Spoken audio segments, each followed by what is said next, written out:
Bumagsak ang bahagi ng Kabagan Santa Maria Bridge sa Santa Maria Isabela pasado alas 8 kagabi. Dalawang pribadong sasakyan, isang truck at motorsiklo ang naapektuhan.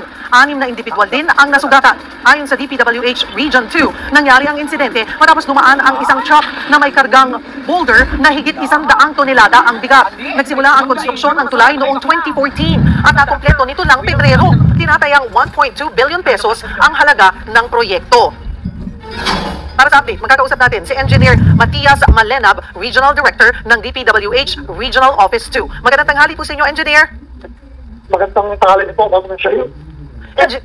Engineer, kung titingnan natin, kahit sinimulan gawin ang tulay na ito, sabi po sa report 2014 pa, pero natapos lang nito lamang po, may consider natin ba? Opo, tama po yun. Ilakas lamang po, Engineer.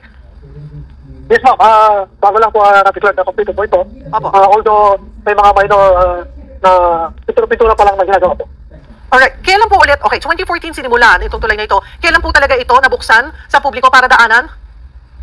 Nabuksan na po ito, pero sa light vehicles lang po, ma'am. Kailan Dahil nga po may mga, itong February lang po. This February. For light vehicles. So, you're saying po, for the past more than 10 years, hindi po talaga ito nadadaanan, nagagamit?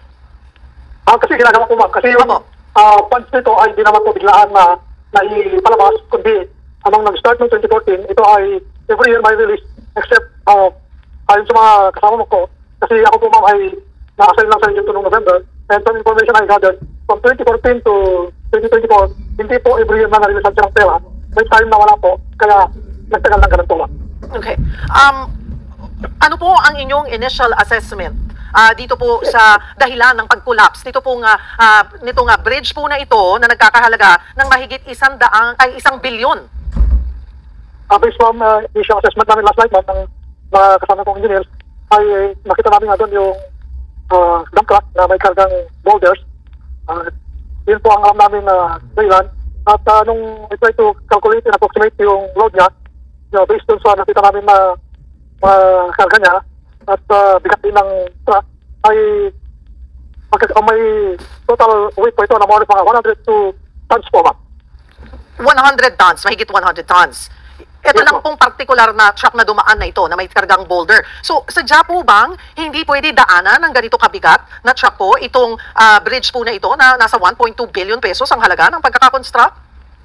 Yes po, ma'am. Kasi yung mga tuloy natin ay nakadesign lang sa mga maximum load na 45 tons. Based na rin sa ating batas, yung Republic Act 8794, na ang maximum gross vehicle weight natin ay should be 45 tons maximum po. Maximum of 45 tons. Paano po, bakit po nakadaan dito yung truck? Meron naman po, scientists tayo sa both approaches na open to light vehicles po.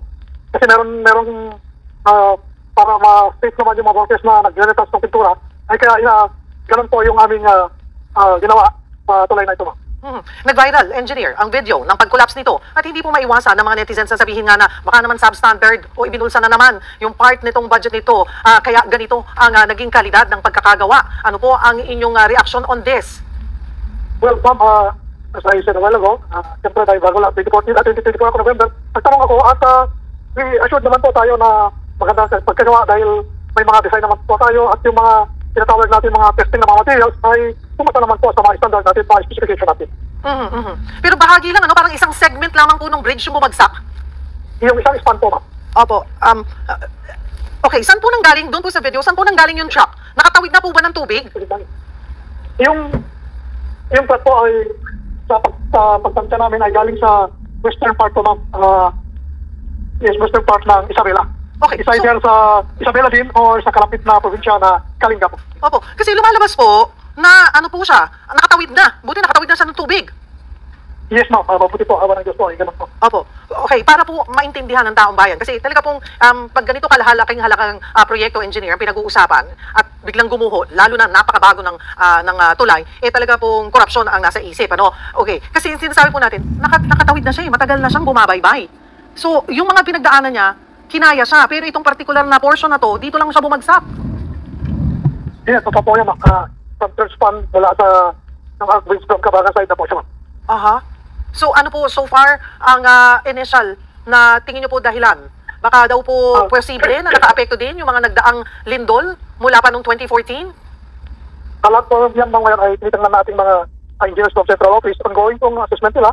May mga engineers po tayo na at this moment po ma'am ay nag-assess sila kung ano yung possible na dahilan ng nangyaring ito po ma'am. Pero kasi diba, bago po natin, syempre, bubuksan niyang tulay, ganyang mga tulay po sa publiko, inaano muna po yan, chine-check niyo muna kung talagang, okay, fit na ba? Ready na ba ito talaga na daanan ng mga sasakyan, lalo na ganito kahaba at may tubig pa pong dadaanan?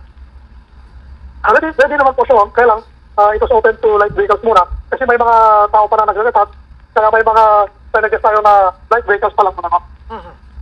So, okay, gumugulong na po ba ang investigasyon? Kailan po inaasahan malalaman yung talagang rason ng pag-collapse nitong portion of the bridge? At ano rin po ang magiging liability or ano po ang magiging aksyon ng DPWH sakaling mapatunayan o makita na may pagkukulang po ang contractor dito?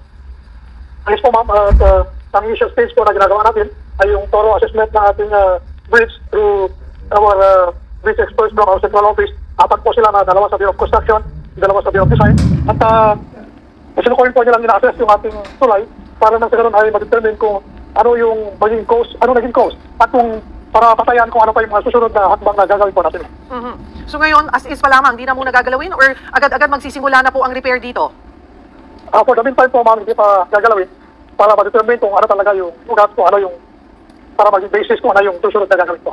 Ano po ang tansya ninyo? Kasi naghintay ng mahigit 10 taon para madaanan po ito. Tapos ngayon, biglang hindi naman madaanan or may nag-collapse na portion. Gaano na naman katagal ang hihintayin ng mga kababayan natin para madaanan po ito, engineer? We'll expedite everything po ma'am, but at this point, hindi pa natin ma-determine until and unless na lalabas yung mga ating mga bridge inspectors yung kanang report po ma'am. Welcome to Team Sam TV, your channel for the latest news updates. Here, we break down the biggest stories from around the globe, covering everything from breaking news to politics. Whether you want to stay informed or just catch up on what's happening, we've got you covered. So, don't forget to subscribe and hit that notification bell so you never miss out on the latest news. Join the Team Sam TV family, and let's explore the world together, one update at a time.